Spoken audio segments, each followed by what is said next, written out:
The American patriots were defeated at the Battle of Bunker Hill, but they provided they could hear their own against superior British army and fierce fight confirmed that any reunification between England and her American colonies was no longer possible.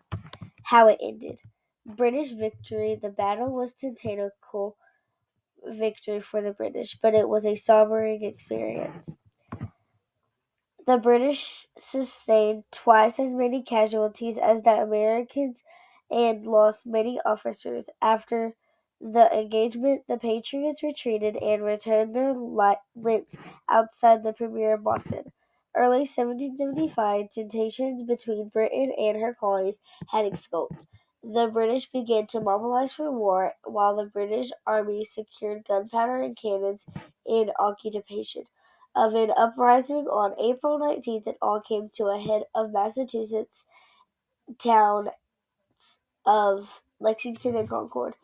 After the hysterical engagement, the British retreated to their camp in Boston, and local militias prepared for future British attacks.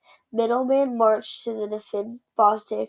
Some of far away as Connecticut, Rhode Island, New Hampshire, and what is now the state of Vermont. British Commander-in-Chief General Sir Thomas Gage was under pressure to quash the colony rebellion. By June, he had reinforcements and was ready to employ a new strategy. The British Army planned to launch an attack against the Americans on the heights north and south of Boston.